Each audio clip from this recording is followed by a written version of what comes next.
Salut à tous et à toutes, bienvenue sur la chaîne Yvan des Drames. Aujourd'hui, je vous présente les résumés de la série Catalina saison 3, épisode 23.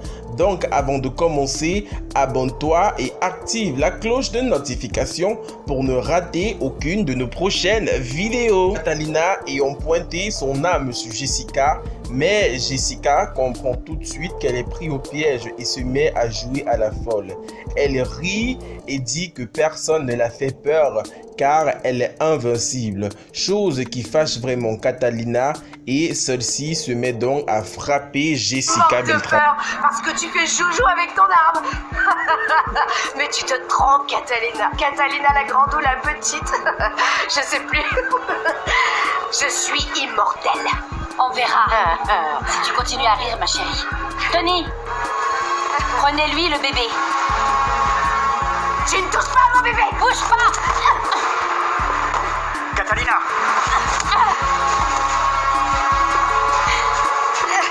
Allez, lève-toi. Quoi,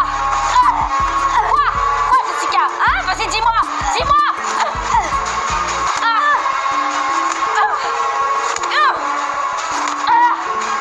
Catalina! Tu n'es pas immortelle. Oh, vas-y, Tu n'es pas immortelle, Jessica. Tu n'es pas immortelle. Non, Tu n'es pas immortelle. Catalina! Non, lâche-moi. Lâche-moi, Miguel. Catalina! Stop! Les menottes, je vais lui passer les menottes. Alors, vas-y, répète un peu ce que tu disais. Que j'étais une incompétente. Hein? Qui? Vas-y, Jessica. Hein, vas-y. Qui est l'abruti, hein? Qui est celle qui ne sait pas faire son travail? Qui est-ce qui vient d'être vaincue? Hein? Allez, lève-toi.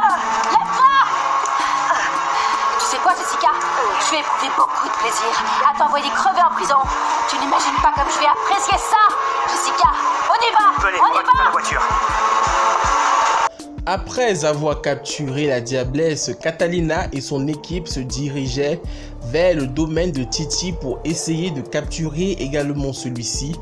Mais Catalina dit à Miguel qu'elle ne veut pas que Titi la voie car il connaît déjà beaucoup trop de choses sur sa famille et pourra faire du mal à n'importe qui. Lorsque le groupe d'élite va donc pour attaquer, celle-ci reste donc où sont garées les voitures. Elle appelle immédiatement sa fille Mariana pour l'annoncer que désormais ils peuvent vivre en paix et en joie car ils viennent tout juste de capturer la diablesse et celle-ci est bonne pour finir en prison, chose qui émeut vraiment Mariana. Et lorsque Catalina cause au même moment avec Santiago au téléphone et qu'elle lui dit qu'ils ont enfin attrapé la diablesse et qu'ils sont sur le point d'attraper Titi, Santiago demande donc à Catalina s'ils peuvent refaire leur vie ensemble, car ces deux criminels étaient les seules choses qui les a ramenés en Colombie. Maintenant qu'ils doivent être derrière les barreaux, ils peuvent refaire leur vie ensemble. Mais Catalina promet à Santiago que dès qu'elle serait auprès de lui, ils vont parler de ça et que ce n'est pas le bon moment pour parler de ça en plus au téléphone. Le groupe d'élite qui est chez Titi fouille toute la maison, mais ils n'y trouvent personne. Lorsqu'ils viennent donc dire à Miguel qu'ils n'ont trouvé personne dans la maison, celui-ci est très fâché et dit que ce coup est un coup de Catalina car elle les a menti que Titi était là. Il appelle tout de suite Catalina au téléphone pour la demander de venir le rejoindre à l'entrée de la maison.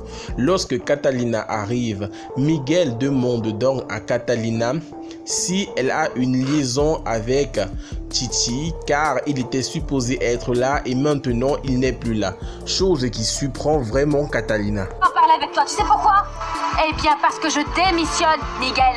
Je m'en vais parce que ni toi, ni personne, tu m'entends bien, ni toi, ni personne ne peut mettre ma parole en doute. J'ai toujours été loyale à la DEA pendant 20 longues années. Alors ce n'est certainement pas maintenant qu'on va m'accuser de vous avoir trahi. Catalina, c'est pas ce que je sous-entends. Tiens, prends ça.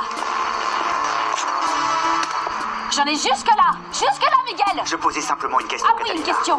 une question que je ne comprends pas pour le moment. J'ai 20 ans de service irréprochable dans cette institution.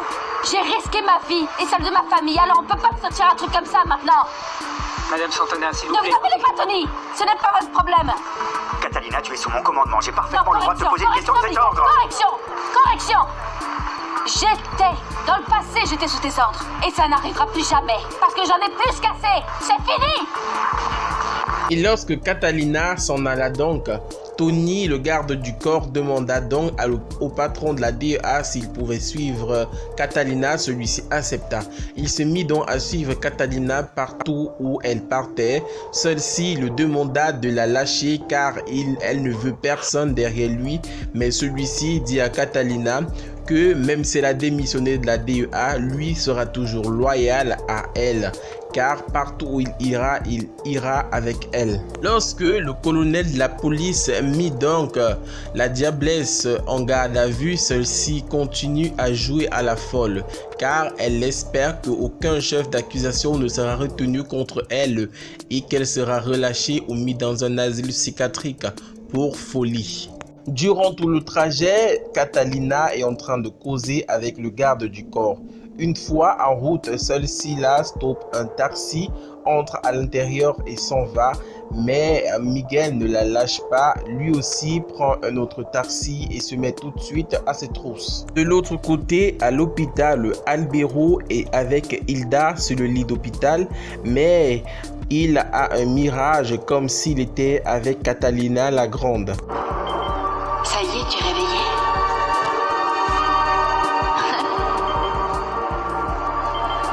Qu'est-ce que tu fais là? Comment ça, ce que je fais là? Bah, je m'occupe de toi. Je te protège, Albero. Oui, je prends soin de toi. Parce que tu es l'homme que j'aime le plus au monde. Ce n'est pas vrai. Mais bien sûr que si, Albero. Tu sais bien que si je suis ici, c'est pour toi. Je suis revenue juste pour toi. Parce que je suis amoureuse. Je vais t'aimer toujours pour le restant de mes jours.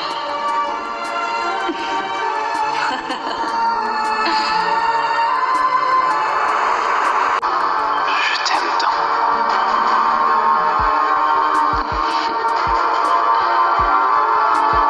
Et lorsqu'il revient à lui et trouve à nouveau Hilda tout près, il demande à Dieu de l'aider. Mon Dieu, qu'est-ce qu'il est en train de m'arriver? Enlevez-moi toutes ces mauvaises pensées que j'ai dans la tête, s'il vous plaît. Enlevez-les-moi. Il faut m'aider. Et une fois que Catalina arriva à l'hôtel, Miguel était toujours à ses trousses. Mais elle dit à Miguel qu'il peut faire tout ce qu'il veut. Elle, tout ce qu'elle veut, c'est aller se reposer avec sa fille. Lorsqu'elle arriva dans la chambre où se trouve sa fille, et qu'elle annonça à sa fille qu'elle a enfin démissionné de la DEA, sa fille était tellement fière et dit à sa mère que c'est la plus grande nouvelle qu'elle ait annoncée depuis toute sa vie. Elle demande ensuite à sa mère qu'elle aimerait qu'ils rentrent vivre tous ensemble aux États-Unis. Ensuite, Mariana demande à sa mère si elle compte donner une nouvelle chance à son père Santiago, et Catalina répond que c'est pas le bon moment pour parler de ça car elle a de réels doutes sur sa propre personne. Elle ne sait pas qui elle aime réellement. Elle ne sait pas si elle aime plus Santiago ou alors si elle aime plus Albero, et elle n'aimerait pas prendre des décisions et regretter plus tard. De l'autre côté, à la cellule, lorsque le chef de la police vient informer la diablesse qu'elle doit être transférée dans une prison de haute sécurité car une cellule n'est pas un endroit pour une criminelle de son envergure. Celle-ci dit donc au chef de la police qu'elle est prête à négocier avec eux car elle connaît où se trouve le trafiquant de drogue le plus recherché du Mexique qui n'est nul autre que Mchelo. Lorsque le chef de la police entend le nom de Mchelo, il est surpris et accepte donc de négocier avec la diablesse. Il dit donc qu'il doit appeler la DEA car la diablesse a des gros problèmes avec les États-Unis et lui il cherche Mchelo. Il va donc essayer de trouver un compromis pour que la diablesse soit écoutée et qu'elle dise tout ce qu'elle sait à propos de Mchelo. De l'autre côté, Diana se rend à l'hôpital pour voir comment se porte sa petite sœur Lisette. Une fois à l'hôpital, elle reçoit un appel du Titi. Le Titi l'appelle pour lui informer que son amie aimerait vraiment la rencontrer, mais Diana dit qu'elle n'est pas intéressée et qu'il connaît très bien ses goûts. Elle aime plutôt les femmes. Mais Titi ouvre une mallette contenant beaucoup d'argent, prend une photo et envoie à Diana pour montrer à cette dernière que si elle vient pour satisfaire son ami, elle aura beaucoup d'argent. Et lorsque Diana voit cette photo, celle-ci est sous le charme de l'argent et accepte tout de suite de rencontrer cet ami. Je suis Miguel Diaz, patron de la DEA en Colombie.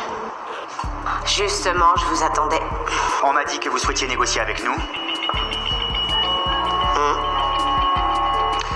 Car j'ai une information qui peut vous intéresser. Et moi, ça peut me rendre un fier service. Ne tournez pas autour du pot, Jessica. On ne négociera pas.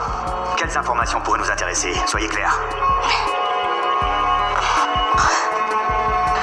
Eh bien, je sais où se cache le narcotrafiquant le plus recherché du Mexique.